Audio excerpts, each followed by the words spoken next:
Oh, sorry, there's private chat too. Um,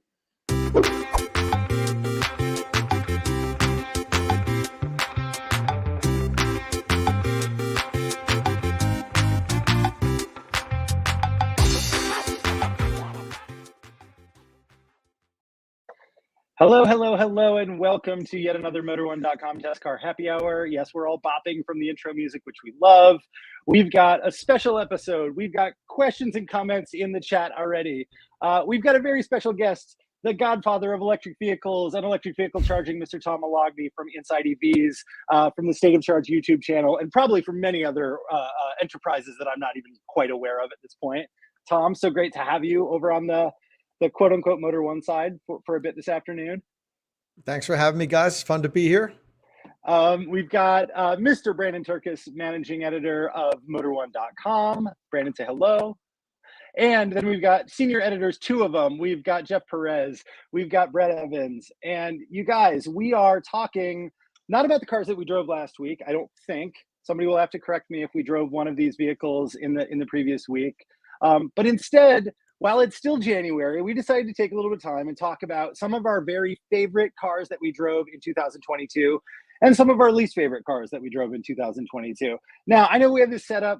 I think we wrote best and worst, which is fine. There's an article that you can find on motor1.com where you can read a little bit more in depth about the vehicles that we're going to talk about too. I'll set the stage in saying, like, I don't actually think these are what we consider the best and the worst objectively as journalists, as an organization, as, you know, Motor One and InsideEVs. This was much more personally, like, what did we enjoy, what spoke to us, and what just didn't click with us when we drove it last year, right? So it should be fun. We've got a lot of cars to talk about and a reasonably limited time before it's, you know, beer o'clock and we all have to go on a Friday afternoon. So we're gonna get through that. But as ever, no matter where you guys are watching, whether you are viewing this on YouTube, Facebook, Twitter, wherever you're seeing it streamed, please, you can leave a comment or a question right there for us. And if we love it, we'll throw it up on the screen. We'll definitely try and answer any questions yeah, make it a party. So without further ado, I'm going to start with Jeff Perez, just because he's right next to me in this joint. Jeff, I'll throw it to you. We'll start with either a best or a worst. We don't need to do two at once. But are you feeling a little bit more negative or a little bit more positive at this point? Let's start with the negative, just so we can get out of the way. I think if you've read any of my reviews on a lot of the modern BMW M cars, you know that I'm kind of a little bit of a hater on some of them, and you guys can, you know, angry comment in my post, rightfully so. But for me, this year, the X4m Competition was a hard one. And like Seth said, it's definitely not a bad car. Like, it's not a slow car. It is a fast car. It's maybe not a good looking car, but to me, it just didn't like meet all the marks, especially when you can get like an X5m, which has more space and is arguably better to drive, better engine. Like, just, I don't know. It just didn't do it for me. It was the one car that I remember really like giving away after a week and being like, I am kind of glad that thing is gone. So it's funny because obviously I haven't driven everything that everybody else here has, especially over the course of the last year. But BMW is one that comes up. I feel like when BMWs show up at our houses, we tend to be pretty bipolar about it. They're cars that we're either really excited about or surprisingly happy about, or cars that are pretty disappointing for us. Has anybody else in the group been in the X4m or have similar feelings as Jeff?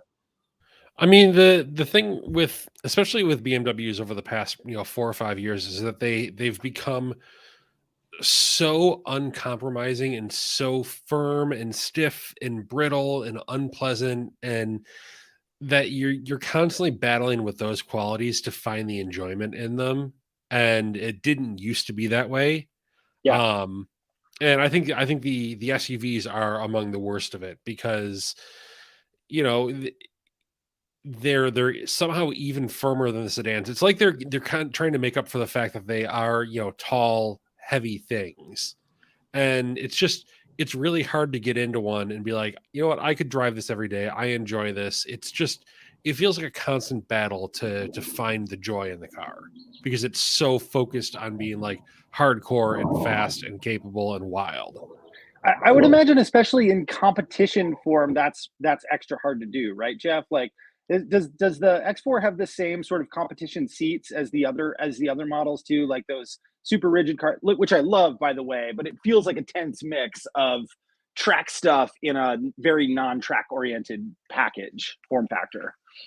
Yeah, I'm trying to go back and look at my review now. I don't think these had the extra stiff or the extra rigid kind of bucket seats. I think they were the ones that were like a step down from that. But I'm pretty sure you can get those crazy seats or a version of those seats. And that's just like, why? Like, what's the point of that? You know, like, this car is so hardcore and like the suspension is so rigid, like Brandon said, it's just so uncomfortable to drive.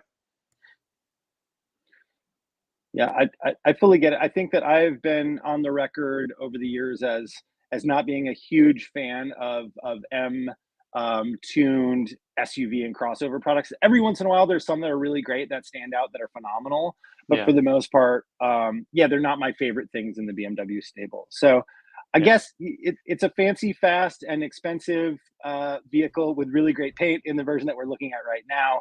But I kind of get it. Like, it didn't quite hit the mark with you, Jeff, and it does make sense as one of your least favorites, I guess, throughout the year to me.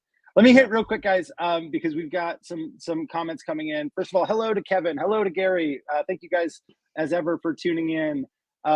Gary, you probably saw, or I'm sorry, Tom, you saw Gary is giving you a personal hello, so perhaps he is a Tom Moloughney fan. No surprise. Well, he's a InsideEVs podcast fan. He's a frequent commenter on our podcast too. I love Gary. Gary's always on here chopping it up with us too, so we owe him a lot. But hello as well to Jonathan Brown, who we also see quite often. Jonathan says Z06 is the best car released in 2022. Certainly, you can make an argument for that. I think that Mr. Turkus has driven it, had a lot of great things to say about it. I'm not sure if it's going to pop up in the conversation today, but it's definitely a worthy one to talk about. And then just to hit some of these quickly, hey to David Lutz, the worst of 2022, anything over $100,000 because only 1% find it appealing. I think that's very fair. Although we're certainly going to talk about some vehicles that crest six figures. Maybe even 7. Whoa, yeah, exactly. That's right.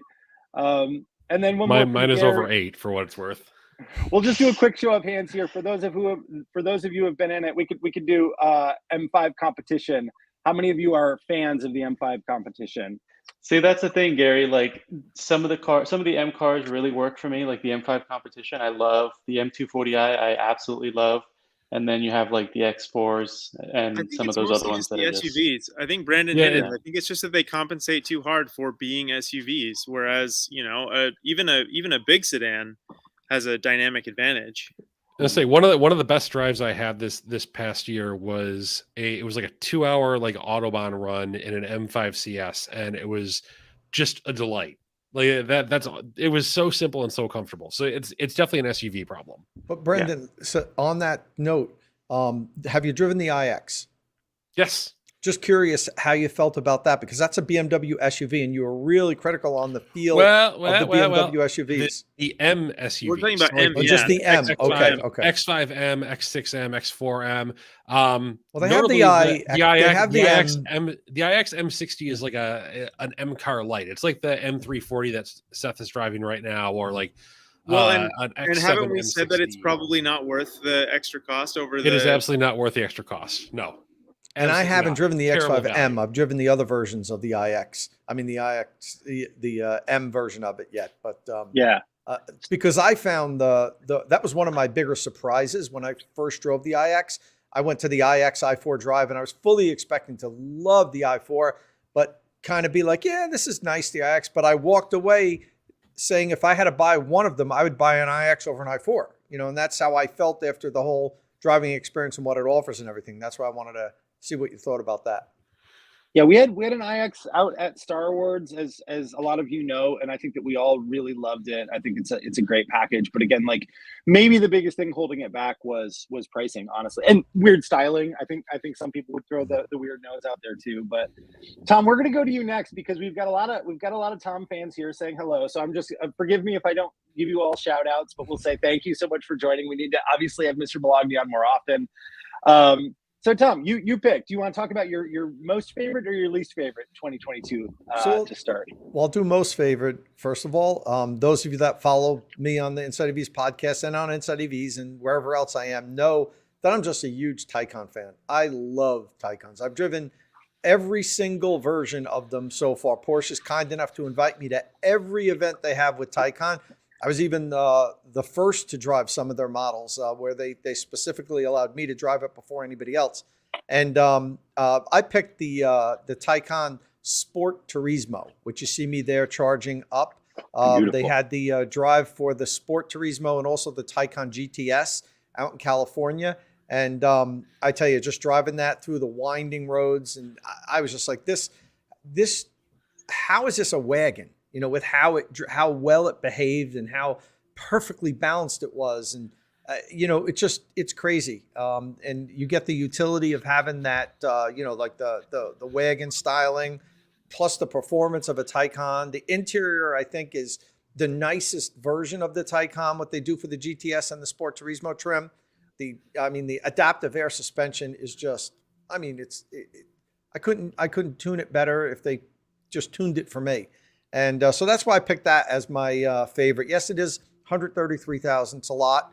But if you look at the Taycan line, it sits between the Cross Turismo 4S and the Cross Turismo Turbo, and of course much less than Turbo S. So you know, if you're in the game for a Taycan, this is not even near the top end. And I think what you get for this is just nuts. I would have to, you know, for me, that's my Taycan.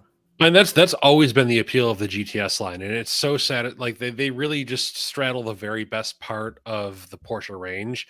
And it's so satisfying to see that formula works on an EV as well. And I really like the fact, correct me if I'm wrong, but I think the Sport Turismo is only available on the GTS trim. Yeah. Everything else is Cross Turismo. Yes, exactly. So I mean that just ups the appeal even more for me, because I love the Cross Turismo. It was our Editor's Choice winner back in 2021. But I like the stance of the standard Sport Turismo more, and obviously the GTS powertrain is just, you know, just epic. We got to hit very quickly the comment about, or the question about whether or not there should be a Taycan coupe. I mean, I think the easy answer is yes. I would say to create separation from, you know, all other future 911 shaped Porsche EV products, that it would have to be the wagon body, right? Like a shooting brake Taycan. I was going to say like a modern 928. That's what I want. Yeah. Also really cool. I mean, does anybody think that there shouldn't be a coupe version of Porsche's EV powertrain and a beautiful body at this point, whether it's a Taycan or not? Give me more Taycans. I'll take every version there is. I just love the Taycan. I want a Taycan monster truck next. Why not? Lamborghini could make their you know, big SUVs, and let's get a Taycan. Taycan Dakar. That's what we want. Tom, you bring up the price, and I think it's really credible. And we had somebody commenting earlier about just, you know, I think a little bit snide automotive journalists are reviewing $100,000 cars, and they're only good for the 1%. That's a fair criticism. I do think that we get to review cars that most people can't afford. I would also say, certainly in the case of you know, cars like the Taycan from Porsche, they're cars that are of huge interest across the world, really. So one of the jobs is also just educating, showing people stuff that they might not be able to buy, but are also really interested in. So there's an element of fantasy to some of this, no question. But I do think that directionally, some of the expensive stuff points to what real people will be able to afford in coming model years and coming decades, for sure. So I do think that it's important. Great pick. All right, let's go, Brett. Brett, what do you got for me? Best or worst? We can make this one really quick. It's my worst of 2022, and it's one of those cars, again, that there's nothing inherently wrong with it, but it was just kind of very forgettable. It was a Jeep Compass. Mine was fully loaded. It was knocking on the door of $40,000, which is a lot of money for this particular, you know, like it's one of these tweener cars. It's not quite the size of a CRV. It's not quite as small as an HRV, but it just kind of doesn't. It just was. It struck a weird balance. It didn't do anything particularly well to justify being 40 grand, especially when our Star Award winning Kia Sportage SX Prestige Hybrid was about the same price, and it was just so much better. So this is kind of a car that I realize that people probably are buying them with cash on the hood, so they're probably not actually paying $40,000, but it was just pretty forgettable. And I didn't have a lot of, when it was time to choose my worst car, I couldn't come up with one that I didn't like, and I had to go through my list, and this was one of the ones that I completely forgot that I drove, just because it wasn't memorable in any way.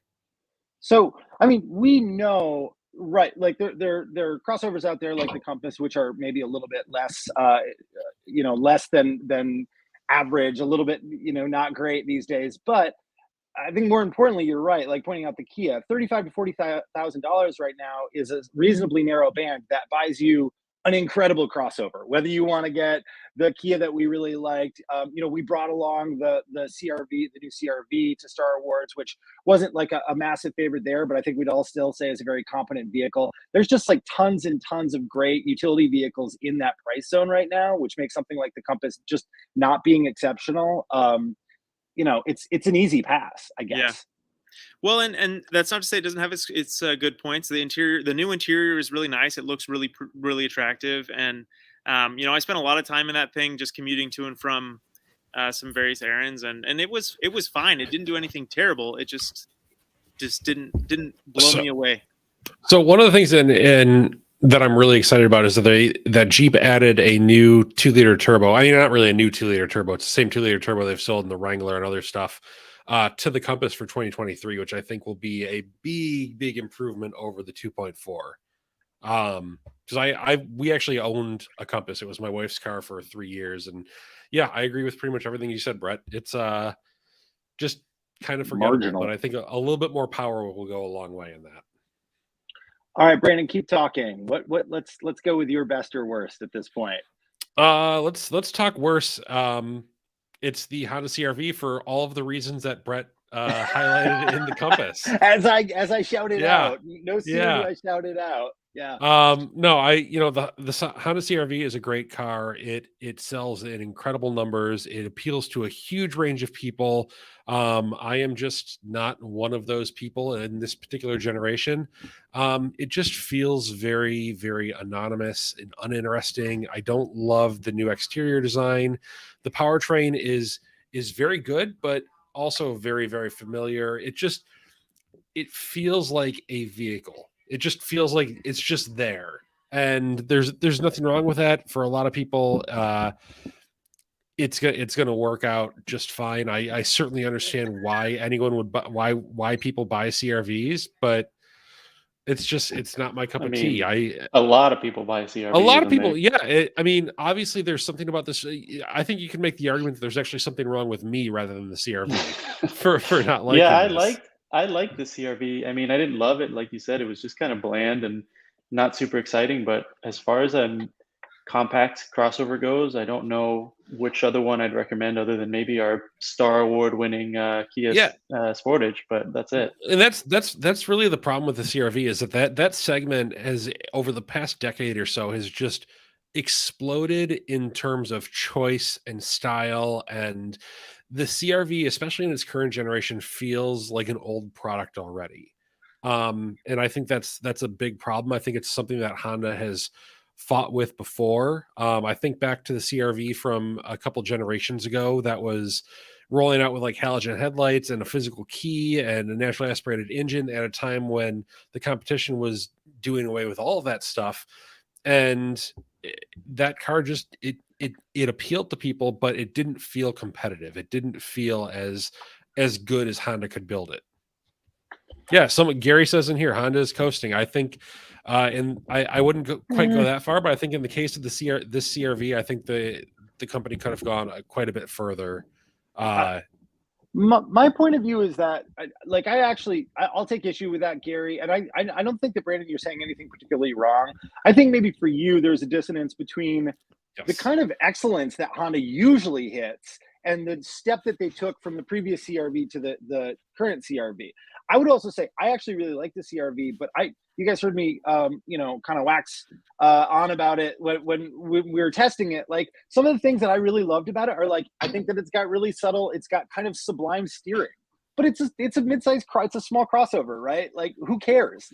Nobody who's shopping in that segment really cares about it having like incredibly smooth steering with like good feedback, right? So the thing I think about with especially cars in that class is people buy them and they don't necessarily want to feel like everyone else on the road. They're looking for that individuality and that statement vehicle. And the CRV doesn't make a bad statement; it just makes no statement at all. I think that's maybe the point of this generation of CRV, though, is I feel like you have vehicles like the Tucson and the Sportage, both of which have like very exuberant designs.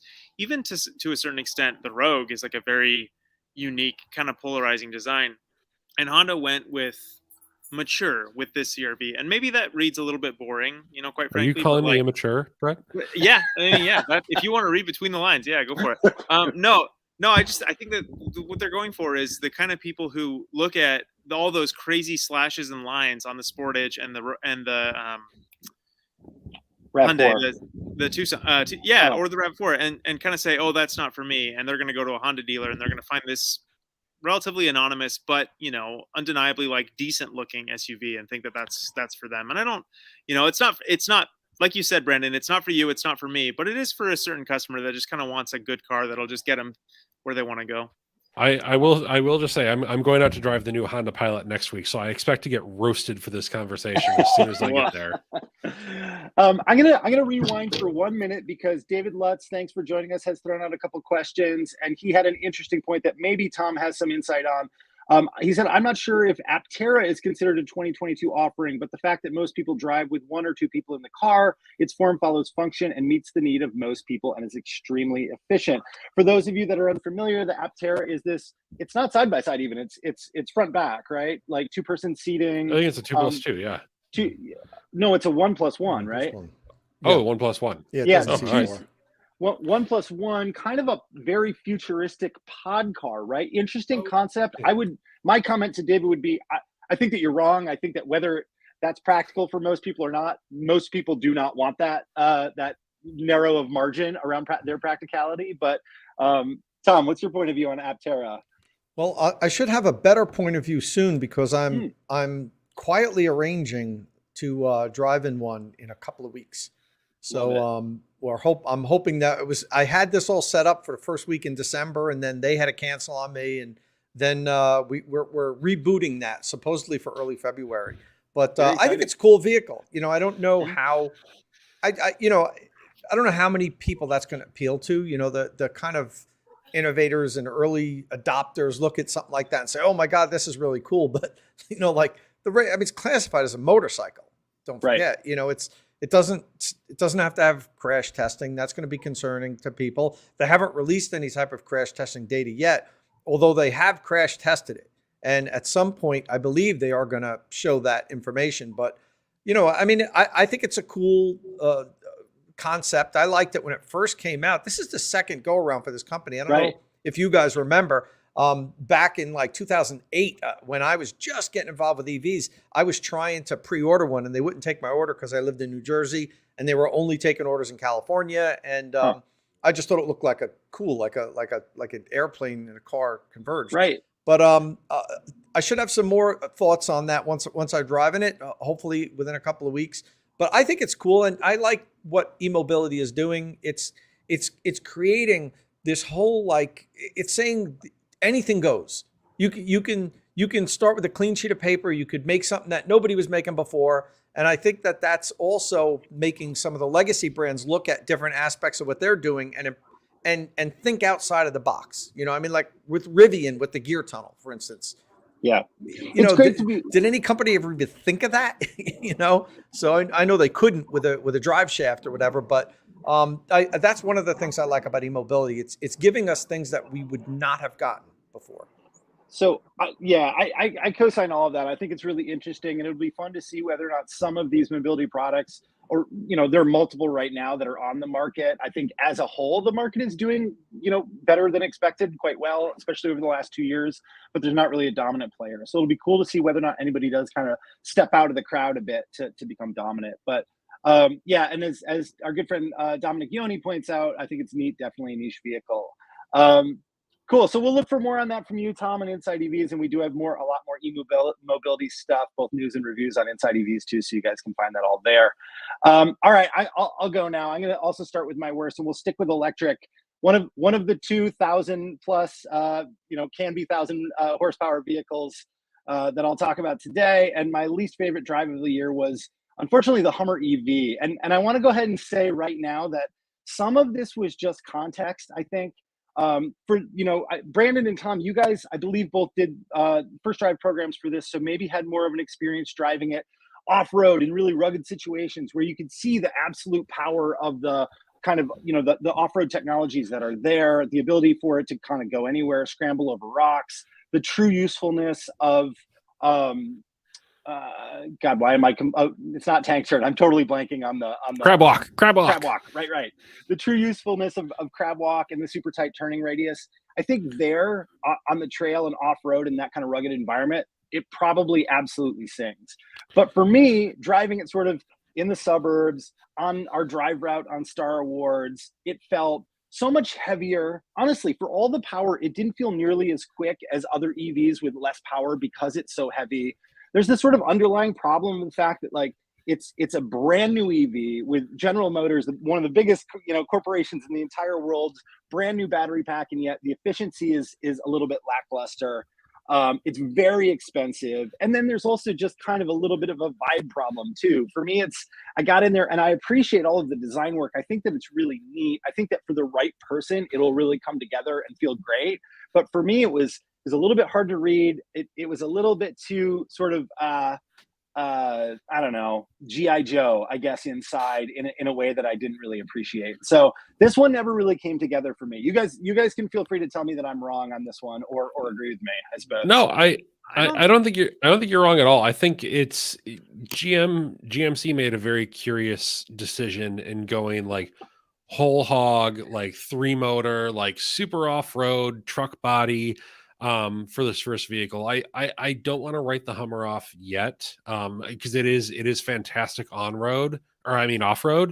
I'm very eager to get into the SUV with a little bit more space inside, with a less compromised wheel tire package.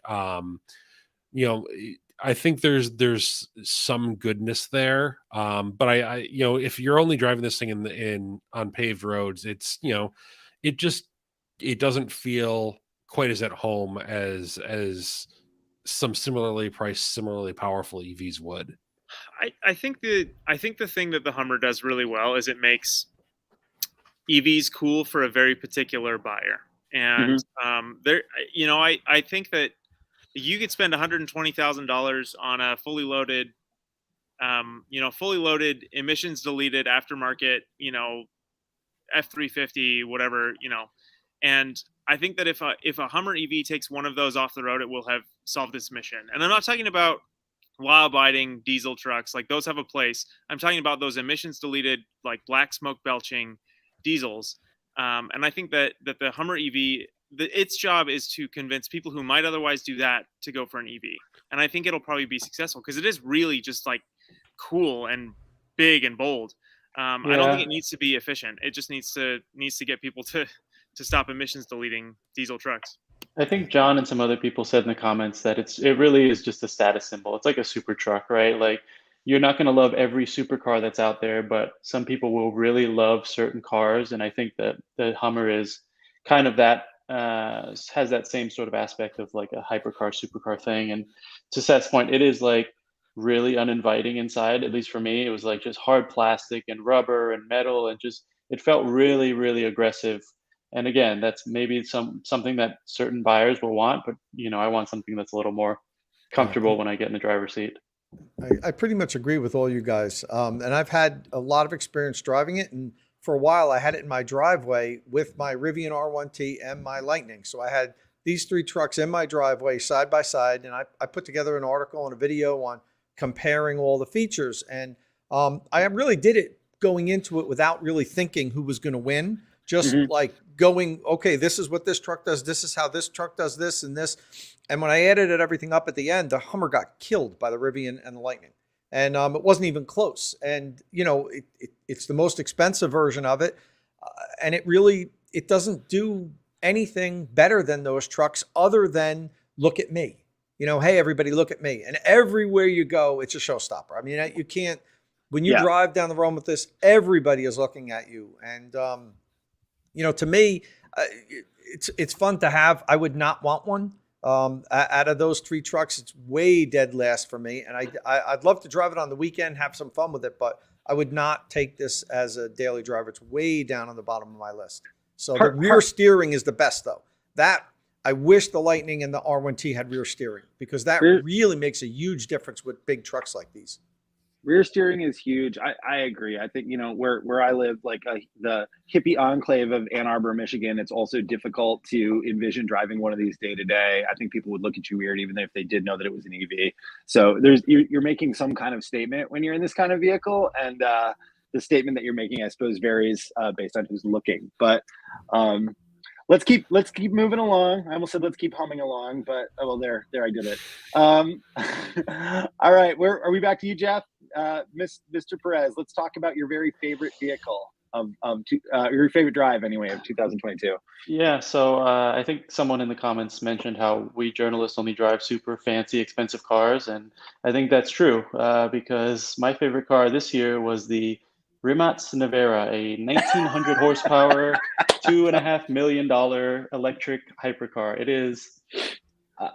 I should also preface this by saying I also drove a Chiron this year, first time I've ever been in a Bugatti, and getting in the Rimac compared to the Bugatti feels like a next step even above that. It was high cotton for Jeff Perez in 2022. Yeah, it really was.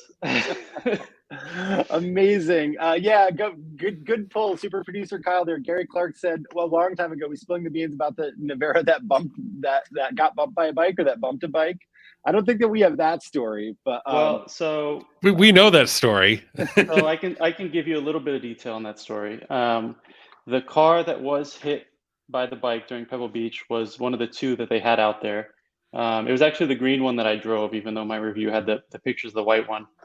And what happened was it hit a motorcycle hit the back bumper, full carbon fiber, and it kind of just shattered the piece. So what Rimac did was they overnighted a new carbon fiber bumper from Croatia, and they got it to Pebble Beach in 24 hours. And there was a picture that their PR person showed me of the bumper coming through customs, and it was really interesting. So that's pretty cool. But yeah, that was the big story from Pebble Beach. Yeah, I mean, certainly. Go ahead, Brandon. I was going to say, so what did you like about it besides the fact that it had 1900 horsepower? Right. That's it. That's the only thing. That's it? That's it? Okay. No, Moving on. Really is. I mean, it is unbelievably fast. Like that's the highlight, right? Like it is crazy fast. It also has this really interesting, I'm going to have to look it up now. It's a torque vectoring feature, right? Where you can basically go all out in the corners, foot flat to the floor in the corners, and it'll go as fast as that car can go without killing you. And I know that's like, I'm not explaining it super well, but it's basically just, it's a fear. Yeah. That was one of the highlights. The interior is really nice. Like it is a really comfortable car. It doesn't feel super unattainable like a Bugatti might or some other ones. But it was really amazing. I was really blown away, and I only spent 30 minutes in that car, but yeah, it was quickly one of my favorite cars of all time. But did you have the nerves to go into a corner with it full throttle and trust the car? I don't think I could do that. Well, one of their engineers was sitting passenger, right? And the first corner we hit, he said, full throttle. And I was like, I'm not doing that. There's no way I'm doing that. It's crazy. And so I got it to like half throttle. And he's like, no, you faster. You got to go full throttle. I'm like, all right. So I did full throttle the next corner. And it was my brain and my body were telling me, do not do this. Don't do what you're doing. But the car just controlled it and managed it. And it was insanely fast around the corner. It was crazy.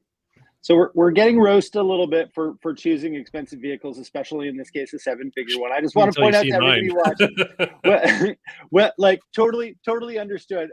remember, we are simple human beings that have the awesome opportunity to drive a lot of vehicles. This is merely what we loved the most this year. If we're ever rating anything, if we're ever reviewing anything, of course we consider price as one of the top, if not the very single most important thing that matters to people in terms of reviews. So please don't. I have many great reviews on Motor1.com on Kia products and Nissan. I mean, some of the most affordable cars. Most of us, our favorite car, one of our favorite cars this year was a $25,000 hybrid pickup. So we know how to do cheap. We can do cheap just fine. I also just have to quickly say hi to Melody of 1974 for being an Ypsilanti. Hello, my near neighbor. All right, we're cooking. Tom, what was your favorite vehicle? Oh no, you started with your favorite. What was your least favorite vehicle of the year of 2022? So I'm going to go with the Toyota BZ4X. You know, it's such a disappointment to me. You know, Toyota has been slow walking electrification for so long. I mean, they've been denigrating electrification. They ran an ad over in the UK that "we choose not to plug in" was their slogan for a while.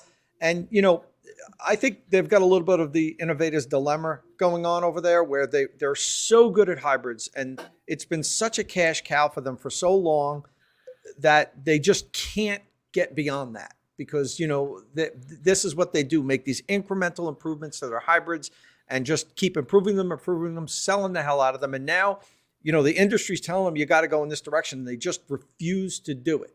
So I was hoping that their first real all-electric car, and I know they made the all-electric RAV4, a couple iterations of that, but it was a pure compliance car. Yeah, I was hoping that their first EV, they were just going to surprise us and be like, boom. And we're going to be like, oh, this is what they've been doing. Like, this thing's, you know, kicks Tesla's ass, you know, and, but they come out with this that, you know, doesn't go very far. The range isn't terrible. It's, depending on the versions, you get between 250 and 220. You know, not terrible, but, you know, not anything amazing. It charges terribly. You know, if you get the top of the line trim, it actually charges slower than the cheaper one because they use different batteries. So the less expensive one can charge at 150 kilowatts, but if you get the all-wheel drive limited, it can only charge at 100 kilowatts. And most people are reporting it really tops out at like 80 kilowatts. So, I mean, you know, you're talking, yikes, you know, what EVs charged at 7-8 years ago. And it just, the whole thing about it was just so uninspiring to me. And it kills me because I know Toyota can make a good EV. They have more experience with batteries than anybody, more than Tesla. Toyota's been putting batteries in cars for how long now? How many millions of cars have they sold with batteries? Now, they're not pure electric, but they know battery tech, and they could have done such a good job with this. And they put this pedestrian effort, like, yep, here we go. And then as soon as it gets launched, the wheels start falling off, and it takes them 3 months to fix that. What if this was their latest RAV4, their next generation RAV4, and a couple of weeks after they started selling it, the wheels were falling off? How fast do you think they would have a solution to fix that, guys? You think it would have taken 3 months and told their customers just park all your RAV4s? So it's just, they're just not into it. And to me, that's fine. You know, keep selling what works for you. I'm not forcing them to do it. I think they'll regret it, but it was just a disappointment to me. So that's my biggest disappointment. It's always frustrating. Toyota's a great example. General Motors comes under this criticism quite a lot. When one of the world's most impressive automakers, you said you made a great point, Tom, that Toyota has got, you know, decades of experience with batteries right now. They also have, you know, you could make the argument, probably one of the most fantastic core of engineers as an organization in the entire world, right? Like, they absolutely have the core capabilities to do this right. And they have, you know, a vested interest in maybe it not being the thing that they're spending all of their R&D money on right now, or over the last 5 years.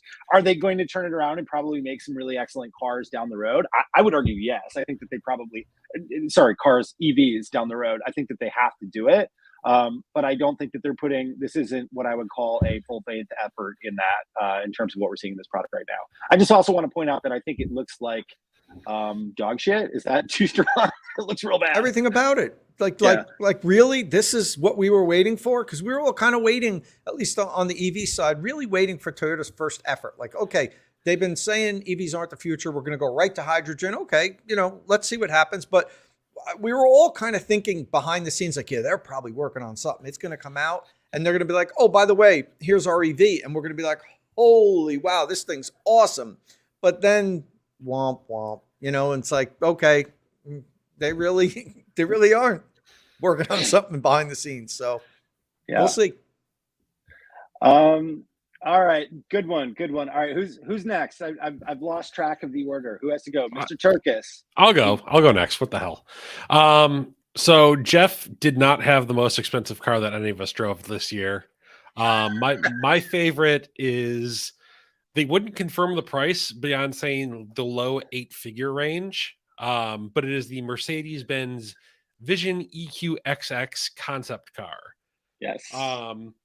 You cannot buy one of these, no matter how much money you throw at them. It is wild, but I chose it not because it's some revelatory thing to drive it, but because it really feels like what the ideal future of electrification is, where there's an intense focus on aerodynamics and low weight and just smart engineering. If you look at like the passive cooled battery in this thing, the adjustable aerodynamics, the things that it does to squeeze every little mile out of the battery, which is a relatively average size battery, is just absolutely wild to me.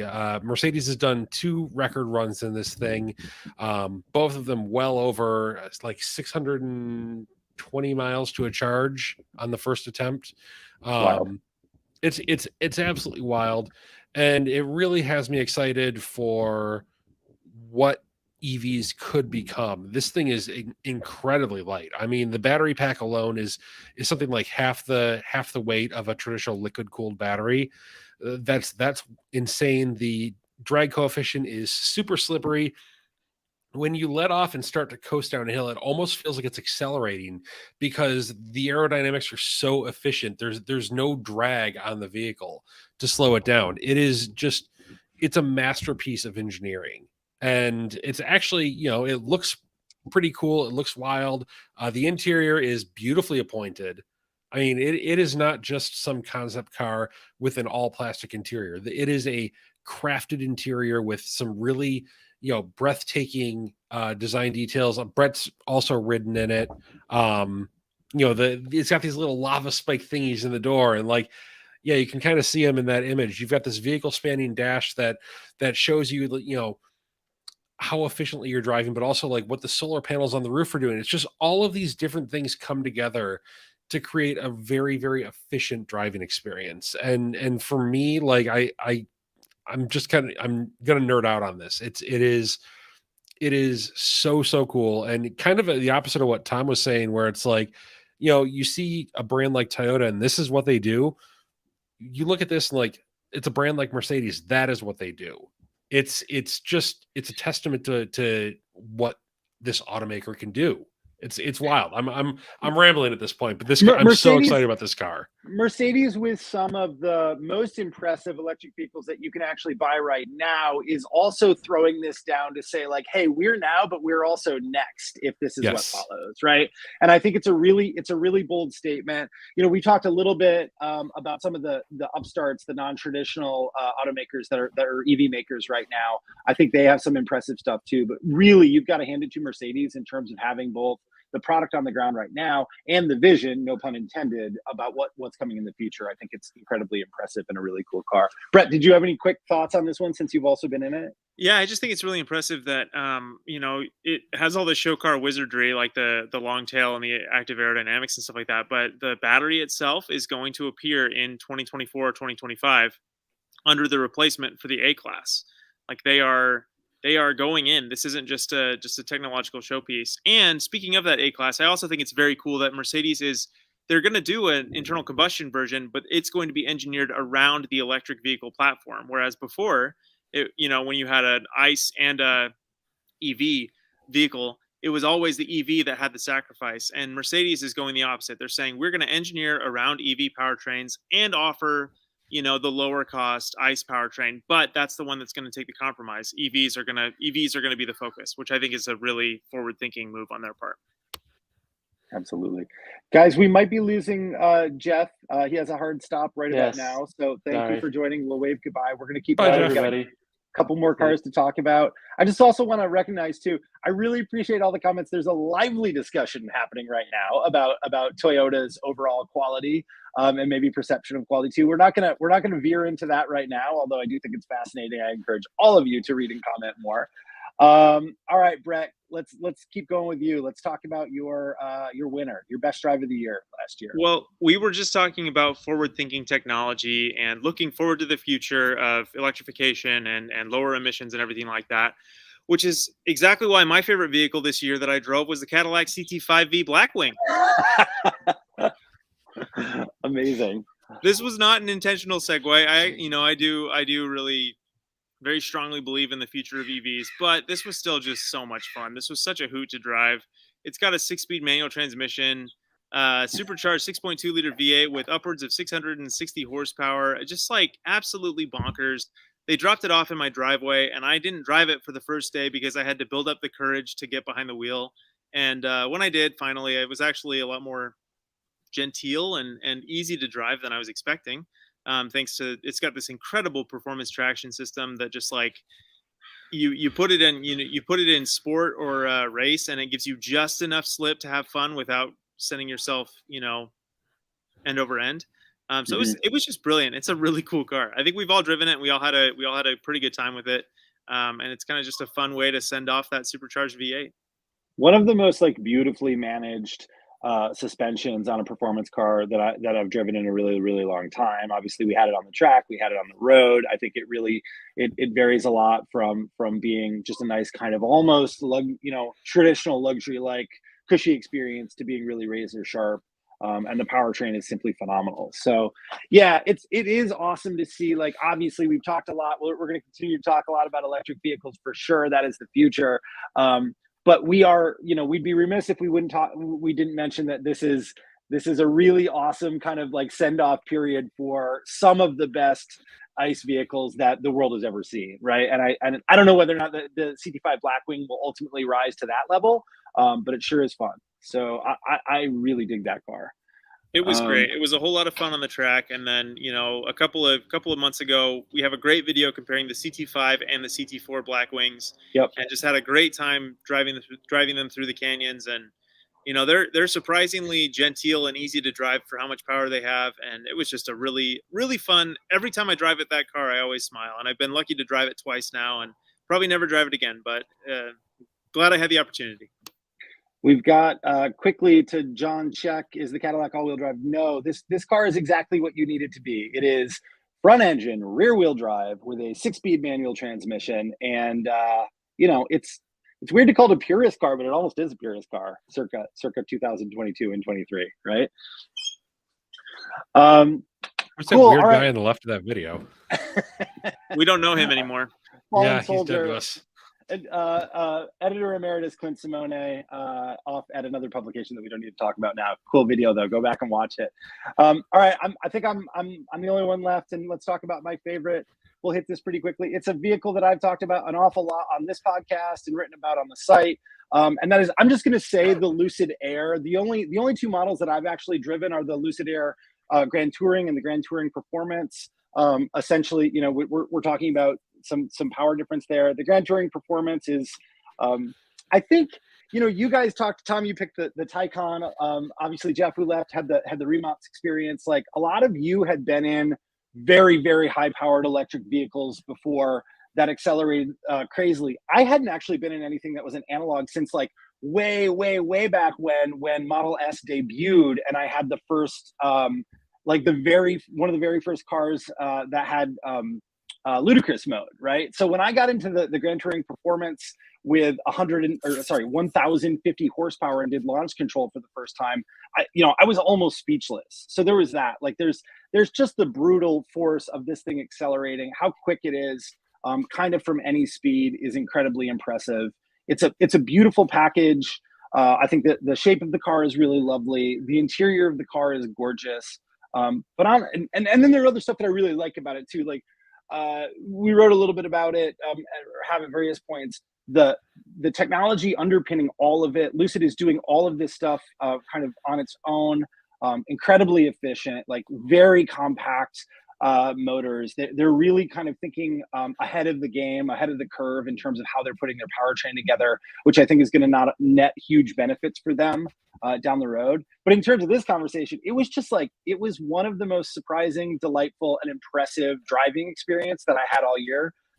Taking this on some back roads around Northern California, and then later in the year on the track and in Southern California. It's just really a fantastic overall car, and a great effort by a really, really young brand. So I totally agree, Seth. You know, I've driven Lucids plenty of times. I drove the Dream Edition Performance, you know, on the Dream Edition range, and I did that range test we had. We were the first publication allowed to do an independent range test on a Lucid, and yep. That we went 500 miles on the nose with the Dream Edition range, and then the performance, like you said, it's breathtaking. But I do get the chance to drive all these really crazy fast EVs, and I'm spoiled. It's hard for me to tell now, even like which one's faster. I drove the Model S, the new Model S Plaid. And then the Lucid Dream Edition Performance, like within weeks of each other. And it's just, you know, after you do that, you know, I did a bunch of 0 to say 80 runs back to back to back with the Tesla Model S Plaid. I got dizzy. Yeah. I had to stop. I had to pull over, and like I felt like I was going to start to hyperventilate. I think the blood drained out of my head. It's the G-force was too much for me to handle. And this is just, it's crazy how powerful some of these new electric vehicles are. It's really nuts.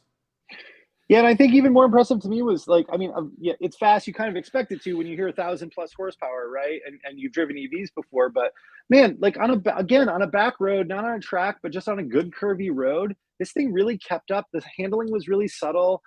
It was rewarding to drive. It was rewarding to drive quickly on a good road, which is something that you can't actually say about most electric vehicles up to a point, right? Like we like the low center of gravity, we like the quiet driving experience, but at some level, especially when you're turning, it falls apart a little because it's heavy, and that happened a lot less than I expected with the Lucid. So I do think that their suspension and chassis work is really impressive here as well. I would agree. Yeah, 100%.